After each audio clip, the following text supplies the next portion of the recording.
Gloire à Dieu, que Dieu soit béni. Juste avoir une petite confirmation, mes frères, si vous m'écoutez bien.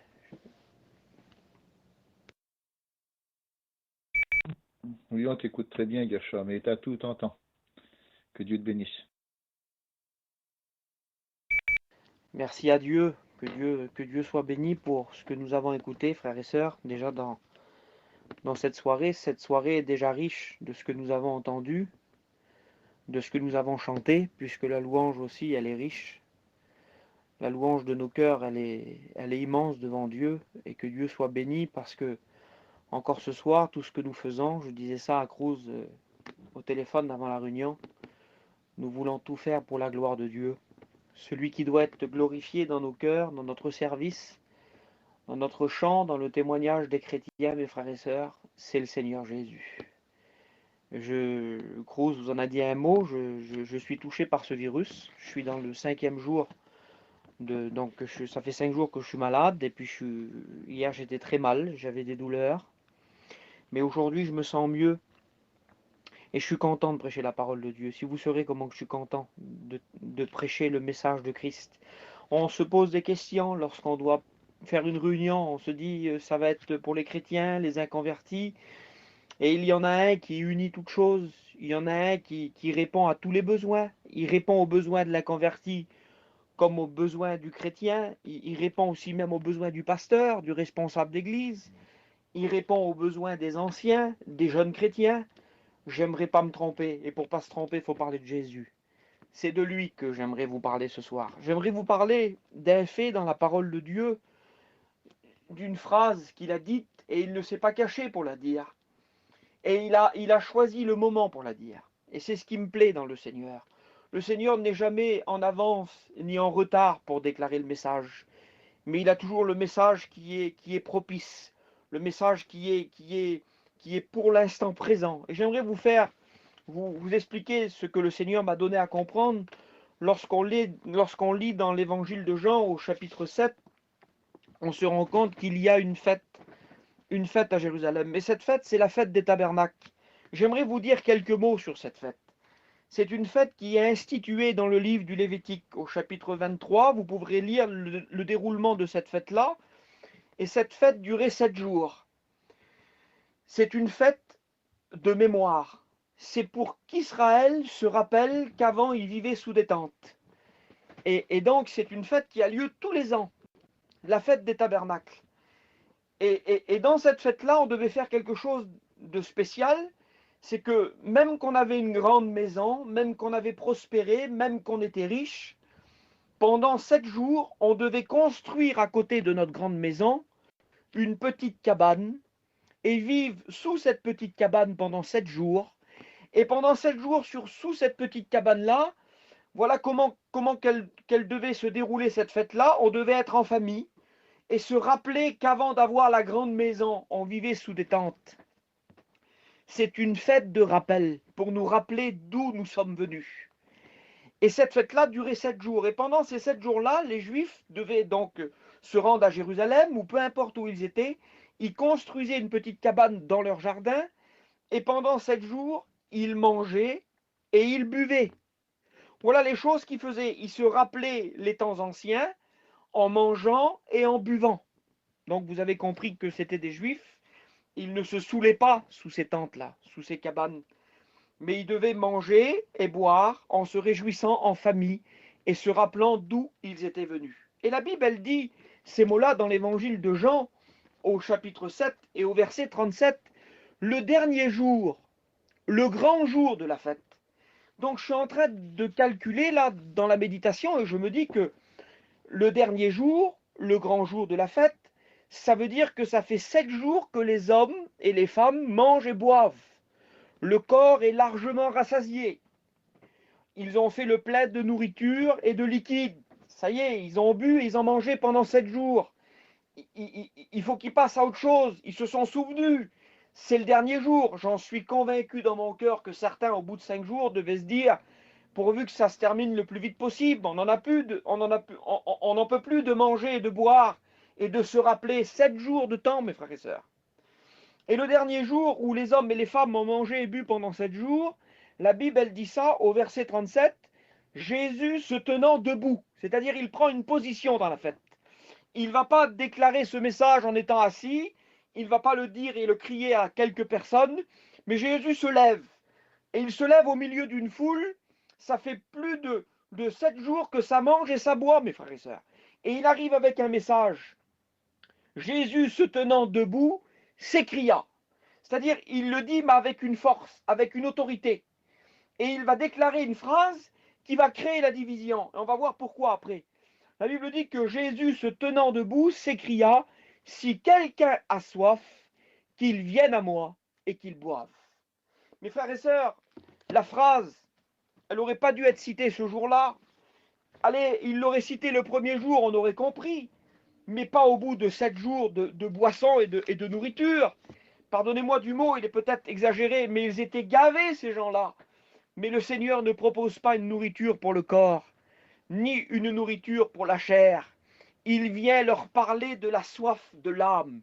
Et j'aimerais vous dire que nos réunions ne sont pas faites pour contenter nos oreilles, pour dire quelle beauté, quelle belle note, quel beau message, quel beau moment, quelle belle chorale, quel beau cantique, quel bon musicien. Non, c'est pour l'âme que Jésus est venu.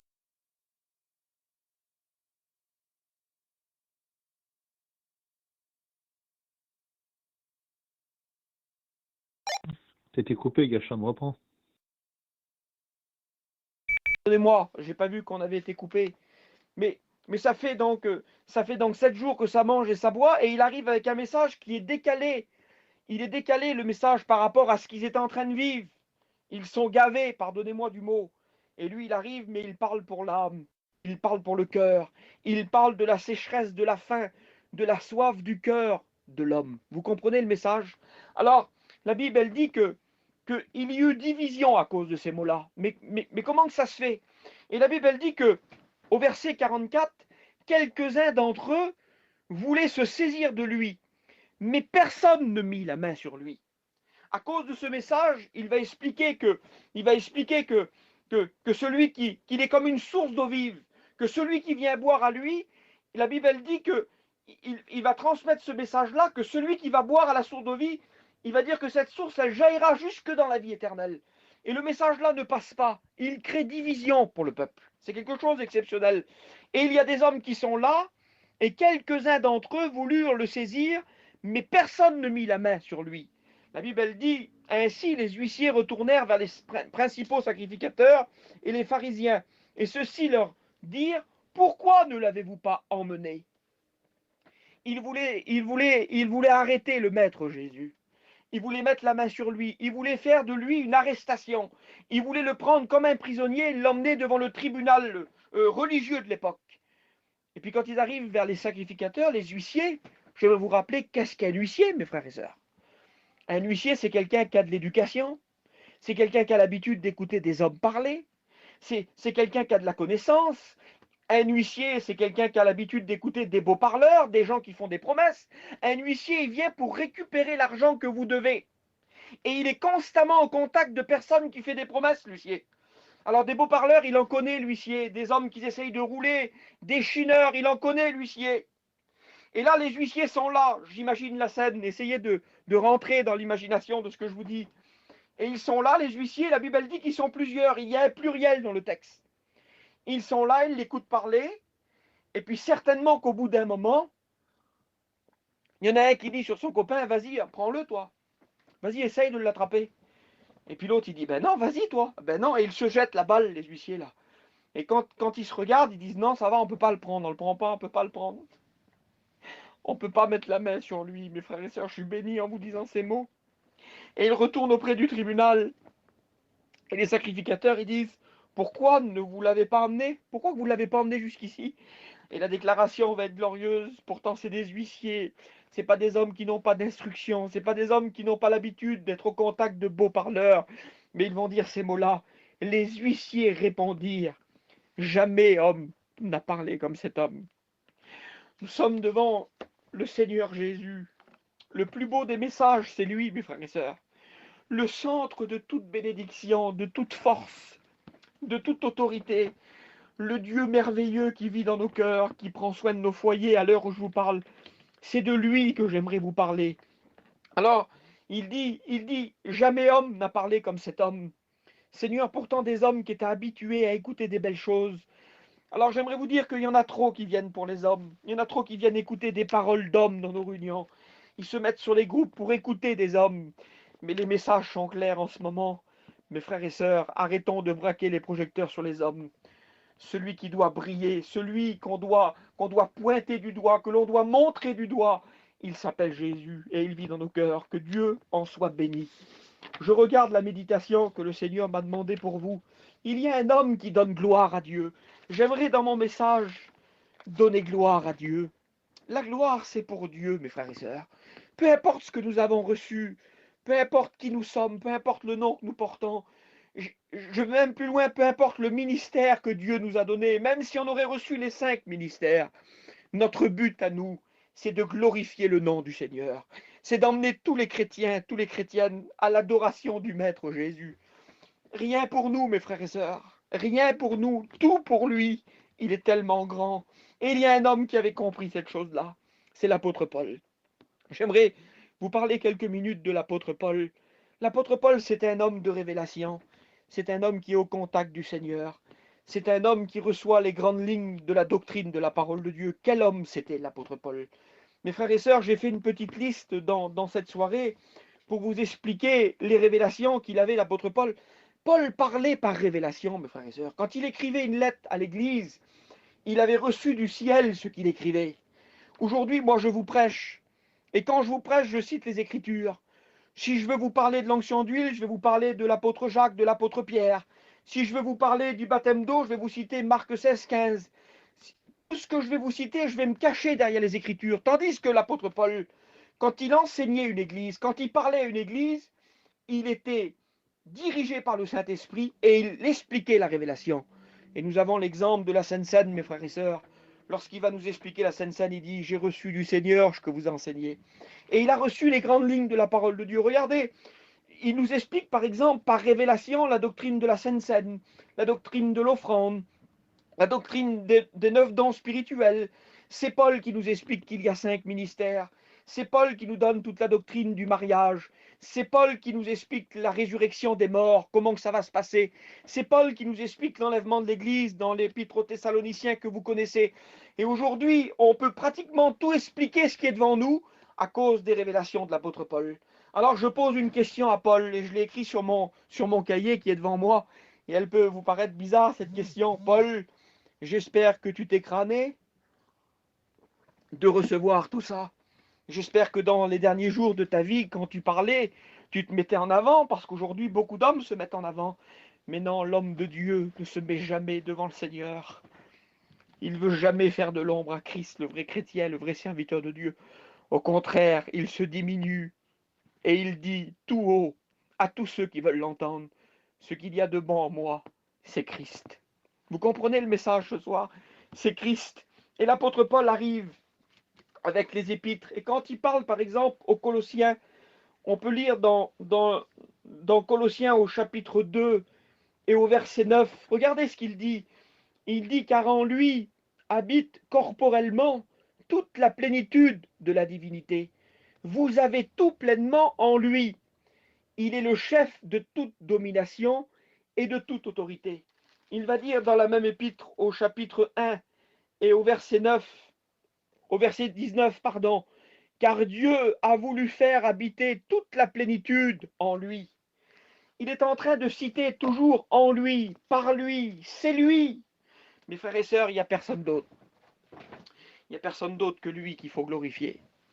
C'est lui qui tient toutes choses dans ses mains. Vous croyez que le Seigneur Jésus est en train de paniquer à l'heure où je vous parle? Les hommes paniquent, le monde panique, certains chrétiens paniquent. On est là, on ne sait plus comment trop gérer la situation. Mais j'aimerais vous dire que lui, il a le contrôle total de la situation. Il est au ciel, mes frères et sœurs. Il est assis à la droite du Père. Et dans le ciel, il n'y a pas de panique.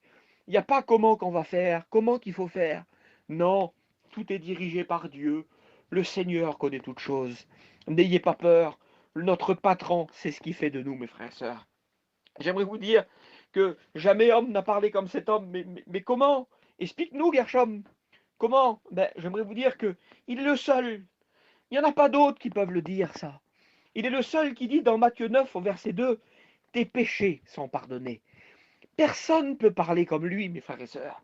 Qui peut venir chez toi dans ton camping et t'es le plus grand des pécheurs, le plus grand des escrocs, pardonnez-moi des mots, tu vis dans la souillure, et puis d'un seul coup, quel homme va monter dans ton camping et puis qui va te dire, je te le dis, tes péchés sont pardonnés? Quel pasteur peut te le dire?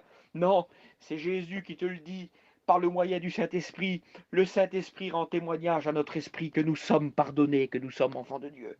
Il dit, jamais homme n'a parlé comme cet homme. Pourquoi? Parce que c'est lui qui dit dans Matthieu 8 au verset 3, au lépreux, je le veux, sois pur. Il n'y a que le Seigneur Jésus qui a parlé comme ça. Pourquoi jamais homme n'a parlé comme cet homme? Parce que c'est lui qui s'est tenu dans l'évangile de Jean au chapitre 11 au verset 43 devant le tombeau de Lazare. La mort l'avait saisi. Il était enterré depuis 4 jours. Plus personne ne pouvait rien faire. La pierre était roulée. Tout le monde était là avec un message négatif. Il disait, il sent déjà, c'est fini pour lui. Mais lui, sans paniquer, sans faire des choses extravagantes, il a parlé à Lazare qui était mort depuis 4 jours. Et il a dit, Lazare, sors. Et la Bible dit que Lazare se présenta devant lui. Oui, jamais personne ne pourra parler comme lui, mes frères et sœurs. Et je suis heureux de prêcher son message ce soir. Les forces reviennent dans mon corps quand je parle de lui. Il est le seul qui, sur la barque, sur le lac de Galilée, dans l'évangile, il est là et puis il est avec les disciples. La tempête fait rage. Les flots rentrent dans la barque. La panique est dans le cœur de tous ces pasteurs qui sont là. Ce sont des disciples. Ils sont habitués à lui. Et d'un seul coup, il se lève. Quelle beauté, Seigneur. Sans paniquer, sans crier, non, il dit silence. Tais-toi. Mes frères et sœurs, jamais personne n'a parlé comme lui. Il est le seul qui dit, dans l'évangile de Luc, au chapitre 8 et verset 29, Satan, je te l'ordonne, sors. Oui, il est capable de délivrer les démoniaques. Nous le croyons de tout notre cœur. Vous comprenez? Vous comprenez pourquoi jamais homme n'a parlé comme cet homme? Ça, c'est mon Jésus. Mes frères et sœurs, le monde voudrait diminuer Jésus. Le monde voudrait nous faire croire qu'il n'est plus agissant, qu'il n'est plus au goût du jour.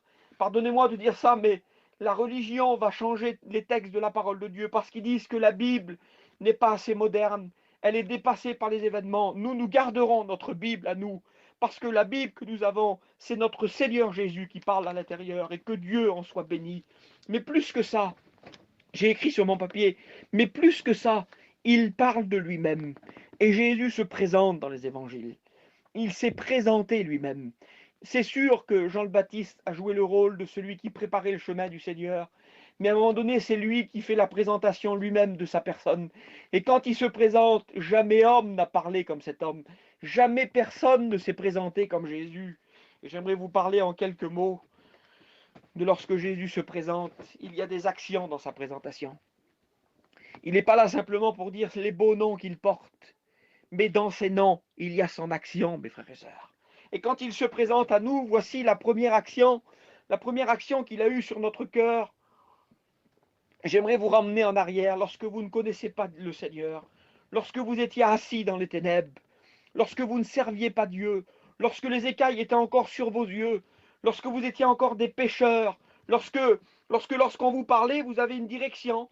Et quand on vous parlait, on vous disait, tu vas où? Eh bien, vous étiez des hommes et des femmes, pardonnez-moi, mais des hommes et des femmes naturels, des hommes charnels. Et quand vous parlez, vous disiez, eh bien, je vais dans le monde, parce que ça fait partie de la vie de se rouler dans le monde, de se faire un nom, de gagner de l'argent, d'acheter des terrains, de prospérer, de mettre nos enfants à l'abri, d'être respectés par les uns ou les autres, de mettre des beaux véhicules autour de nos campings. Ça, c'est la vie du monde, mes frères et sœurs. J'aimerais vous dire qu'il est venu se présenter à vous parce qu'il s'appelle Je suis. Et Je suis est venu vers vous. Je ne sais pas si vous vous rappelez à quel moment il est venu vers vous. Si c'est dans une réunion, si c'est dans ton auto, si c'est dans ton camping, je ne sais pas c'est quand. Mais il vient, il se présente et il dit Je suis. Quelle beauté quand le Seigneur vient, il dit Je suis. Je suis, pour nous, c'est un petit mot, on est des rabouins, on n'a pas l'habitude d'étudier, mes frères et sœurs. Mais j'ai regardé, je suis. Qui se présente comme ça Je suis. Eh bien, Dieu le Père, quand il s'est présenté à Moïse dans le buisson ardent, quand Moïse lui a posé la question et qu'il lui a dit Tu me donnes une mission, Seigneur. Tu veux que j'aille délivrer tout un peuple qui est esclave de l'Égypte là-bas. Mais quand j'irai vers eux, ils vont me demander ton nom. Et quel nom je vais leur donner quand je vais parler de toi? Et le Seigneur lui dit, tu leur diras, je suis. Tu leur diras, je suis, est venu.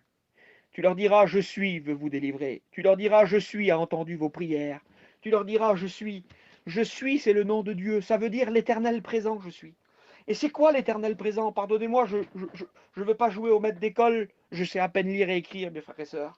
Mais je me suis penché, je suis, ça veut dire quoi? Je suis, ça veut dire l'éternel présent. Et quand Jésus et Dieu disent je suis, ça veut dire qu'ils seront présents dans toute l'histoire de l'humanité.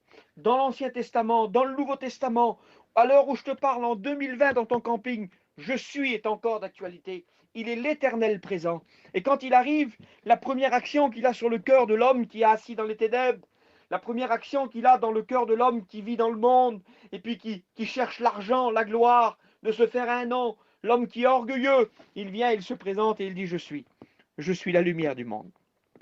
Et j'aimerais vous dire, voici la première action de Jésus sur le cœur de l'homme. Il veut éclairer le cœur de l'homme.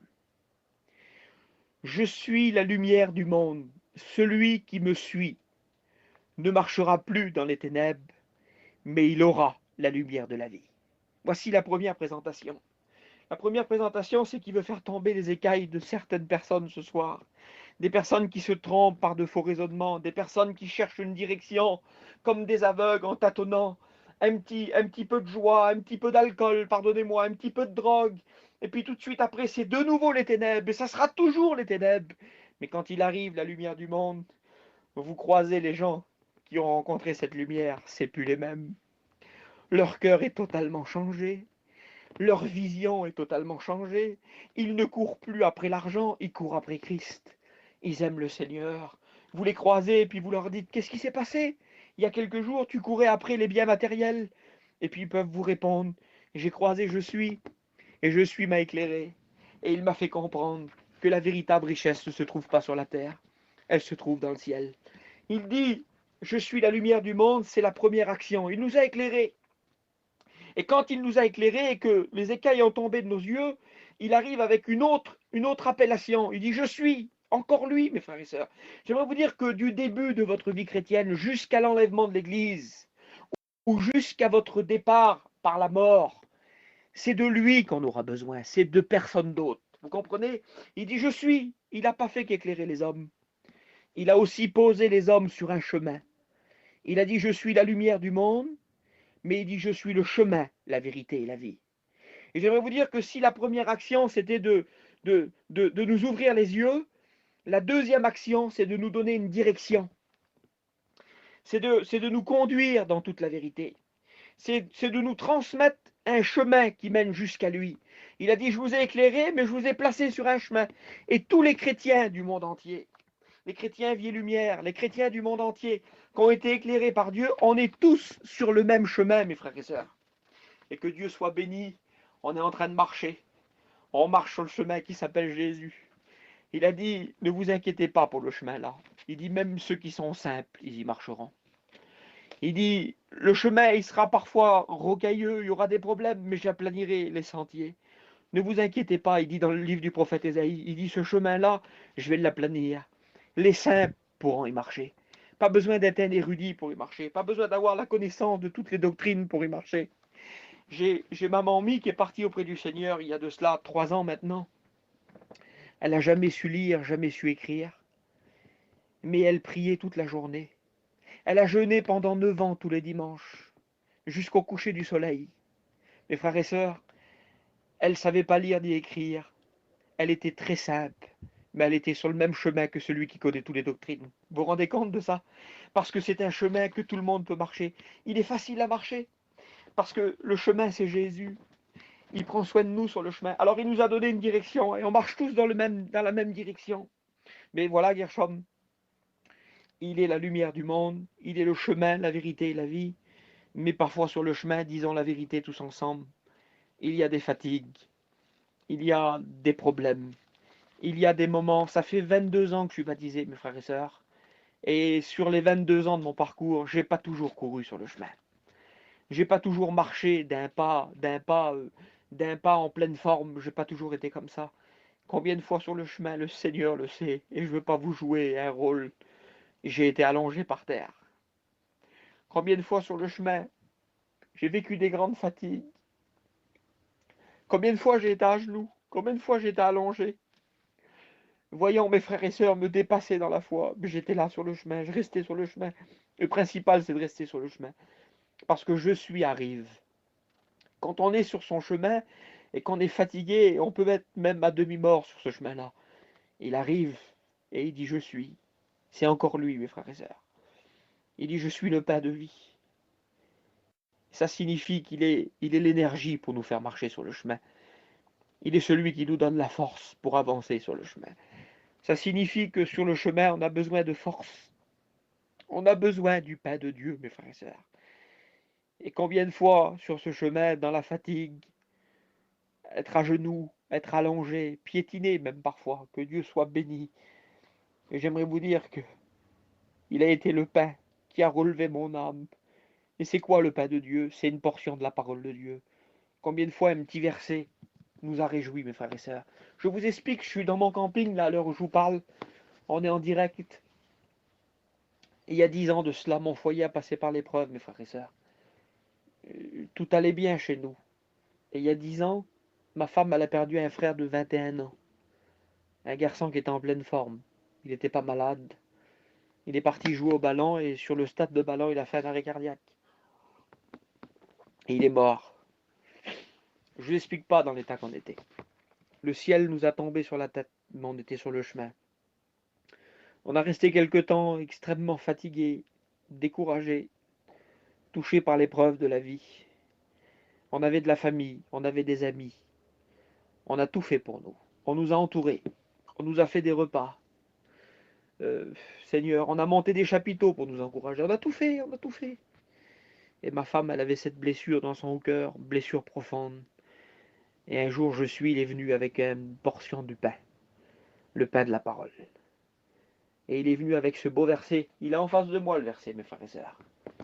Et elle l'a mis en vitrine dans mon camping, ma femme, parce que ça a été le pansement pour son âme. Ça a été le pain pour sa vie. Ce verset, il dit, j'estime que les souffrances du temps présent ne sont rien comparées à la gloire à venir. Mes frères et sœurs, on peut être découragé comme on veut, mais quand le pain de Dieu descend dans nos cœurs, comment qu'on repart d'un pas nouveau? On s'est relevé avec mon foyer et on a continué sur ce chemin et que Dieu en soit béni. Il dit, je suis le pain de vie et il faut se nourrir de lui, mes frères et sœurs. Nourrissons-nous de lui, mes frères et sœurs. Il dit aussi, je suis la porte du ciel. Je suis la porte du ciel. C'est important de comprendre que le ciel ne nous appartient pas à nous. C'est pas au pasteur de la mission, le ciel. Le ciel appartient à Jésus. C'est lui le portier du ciel, mes frères et sœurs. C'est lui la porte. Et je comprenais ce message-là. Je comprenais en lisant ces versets. J'ai même vécu une belle expérience. Le Seigneur m'a déjà parlé sur ces mots-là. C'est pas nous qui faisons entrer ou sortir. C'est pas nous les portiers. La porte, c'est lui. La porte du ciel, c'est Jésus. Et que Dieu soit béni. J'ai vécu une expérience avec des copains que je connais. Ils avaient la connaissance des choses de Dieu. Et ça rejoint le témoignage du frère Tony qu'il a expliqué tout à l'heure. Des garçons que je connais qui connaissent la parole de Dieu, mais ils avaient une mère qui était extrêmement rebelle, une femme très dure à l'évangile, une femme qui blasphémait le nom de Dieu, une femme que lorsqu'elle voyait un chrétien, elle l'insultait, elle supportait pas la présence des pasteurs, une femme extrêmement rebelle. Et cette femme-là, les garçons avaient la connaissance de l'évangile, mais c'était des garçons qui avaient 40 ans, 45 ans. Ils ne se sont jamais baptisés à cause de la mère qui était rebelle. Imaginez la puissance, la méchanceté qu'elle avait, cette femme-là, contre les choses de Dieu. Elle ne connaissait pas, bien sûr. Et puis un jour, cette femme-là a fait un infarctus. Alors ils ont emmené leur mère à l'hôpital. Et quand ils ont emmené leur mère à l'hôpital, cette femme-là, ils lui ont mis des stents. Et puis ils ont dit, ben, elle va rester en réanimation quelque temps. Ils ont essayé de lui parler du Seigneur. Et puis quand ils ont essayé de lui parler du Seigneur, elle a dit non, j'en veux pas, vous connaissez mon opinion. Et puis les garçons sont repartis chez eux, les filles sont reparties chez eux.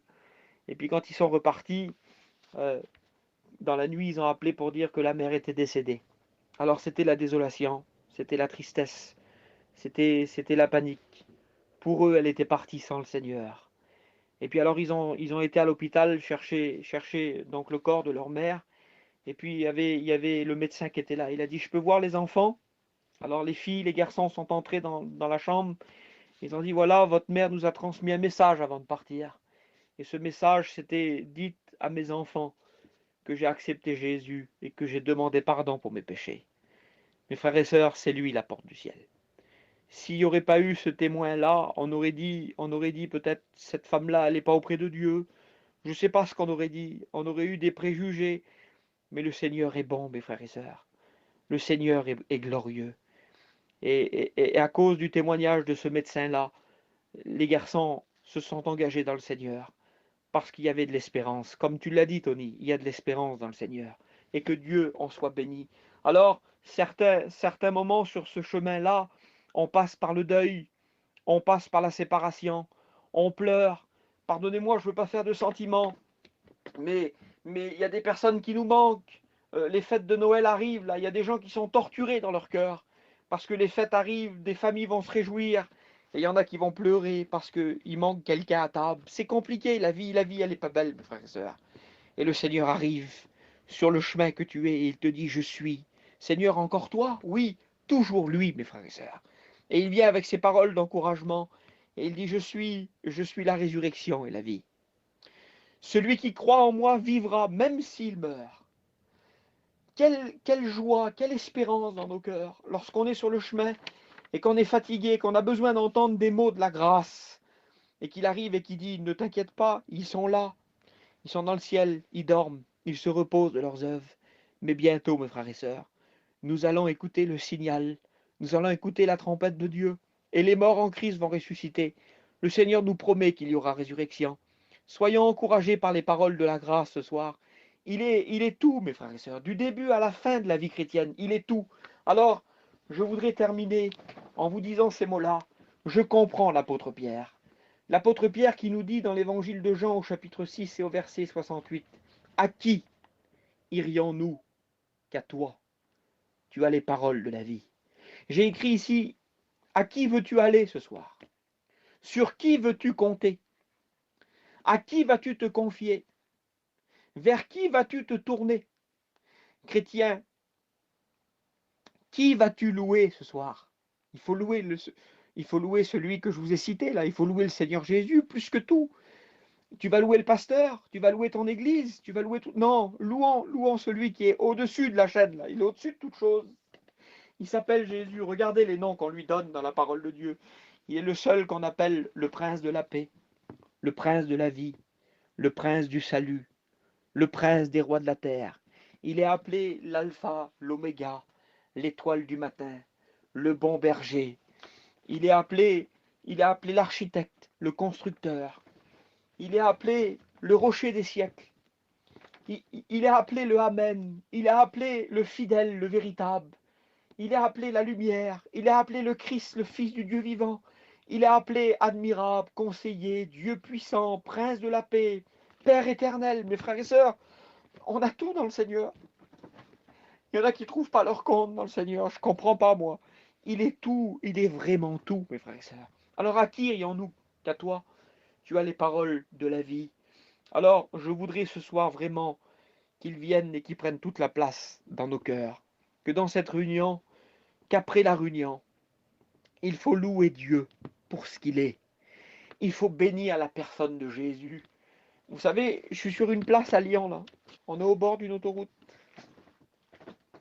On vit des problèmes, mes frères et sœurs. Je vais vous expliquer en quelques mots. Je ne veux pas me plaindre, le Seigneur, il sait que je ne veux pas me plaindre. Je suis placé et à côté de moi, il y a le camping de mon petit frère. Il a 35 ans, mon petit frère. Et il a sa petite femme, elle a 33 ans. Ça fait 7 ans qu'elle est atteinte de la vilaine maladie. La semaine dernière, c'était la 3e fois qu'elle était opérée dans la tête. Parce que la maladie, elle revient toujours. Elle a subi 7 interventions chirurgicales. Elle a rechuté 11 fois de la maladie. Ça fait 7 ans que ça dure. Et mon petit frère, il est à côté de moi, là, je vois son camping. Je suis en train de vous prêcher, je vois son camping. Et puis dimanche matin, il est venu vers moi par la fenêtre. C'est un petit foyer chrétien. Et puis il a dit, mon frère, tu peux pas te lever pour le culte. Je dis non, mon frère, je suis vraiment malade à cause du Covid là. Et il dit, mon frère, j'ai fait une expérience dans la nuit. Il est bon le Seigneur. On est à Lyon, au bord de l'autoroute, là. La place, c'est une catastrophe. Il dit, mon frère, dans la nuit, j'arrivais pas à dormir. J'arrivais pas à dormir, sa femme était à côté de lui, elle a été opérée la semaine dernière. Et puis il dit d'un seul coup, il dit, je me suis levé, puis je me suis mis dans le lit avec ma petite, parce que je voulais pas réveiller ma femme, parce que je bougeais trop. Et il dit, je me suis mis assis, et je me suis allongé à côté de ma fille.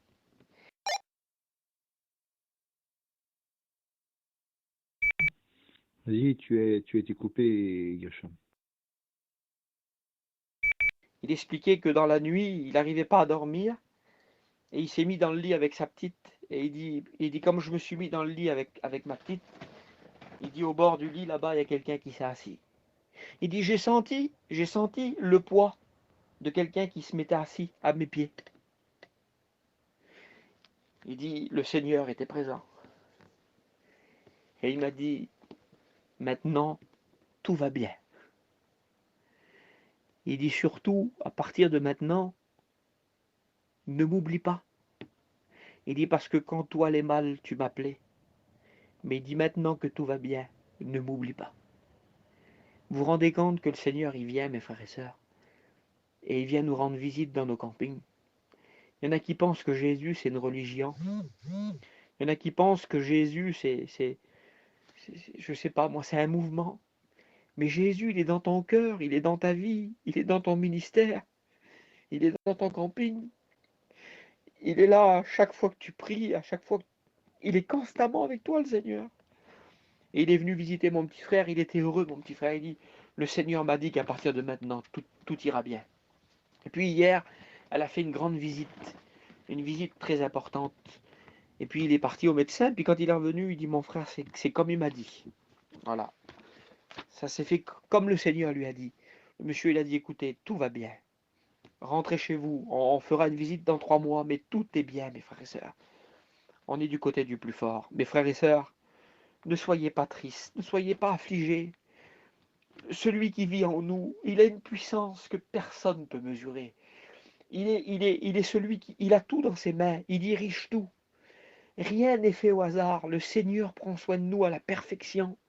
Il est le Dieu qui prend soin de ton foyer, de ton malade, là, de celui pour qui tu t'inquiètes ce soir. Ne te tracasse pas, dors tranquille, il va prendre soin de toutes choses, le Seigneur. Il est à la hauteur de tout, le Seigneur. Alors, j'aimerais lui donner gloire. Il est la porte. Et pourtant, il nous apprend dans Apocalypse, au chapitre 3 et au verset 20, que notre cœur aussi, que devant notre cœur, il y a une porte. Il dit, je suis à la porte et je frappe. Il dit, si quelqu'un entend ma voix, Tu as été coupé, Gershom. si quelqu'un entend ma voix et qu'il ouvre la porte, j'entrerai chez lui et je souperai avec lui et lui avec moi. Quelle bonté la communion, de partager un repas avec Dieu, d'être dans ton camping et de sentir la présence de Dieu comme je la sens maintenant. Là. Hier, j'avais des douleurs atroces. J'en ai pleuré, je fais 1,90 m, mes frères et sœurs. Je fais 125 kilos. Et je pleurais comme un enfant tellement je souffrais, mais la main du Seigneur était sur moi. Il est avec nous, le Seigneur. Il prend soin de nos cœurs. Je voudrais qu'on prie le Seigneur. Je voudrais qu'on passe un moment dans la louange. Je voudrais prier Dieu avec vous, mes frères et sœurs. Je voudrais glorifier celui qui doit être glorifié. Je voudrais bénir son saint nom. La gloire te revient, Fils de Dieu. La gloire t'appartient, agneau de Dieu. La gloire, c'est pour toi, Seigneur Jésus. Nous bénissons avec mes frères et sœurs dans la France entière, tous ceux qui sont sur ce réseau, Seigneur.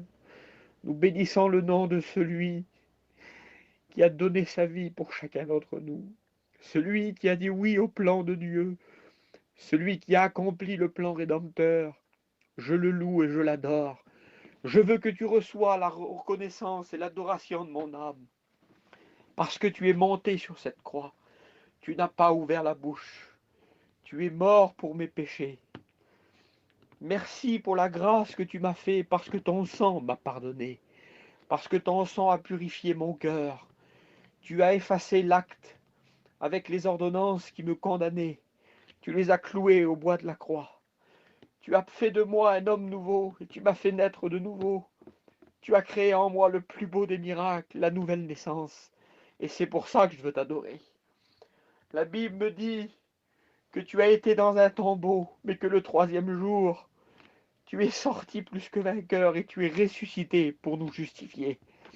C'est pour cela que je veux louer le nom de Jésus, le plus beau des noms, le nom qui fait trembler l'enfer, le nom du vainqueur, le nom du roi des rois, le nom de l'agneau immolé, le nom de celui qui est assis à la droite du Père et qui écoute nos prières, le nom de celui qui plaide tous les jours parce que tu es un avocat pour chacun d'entre nous.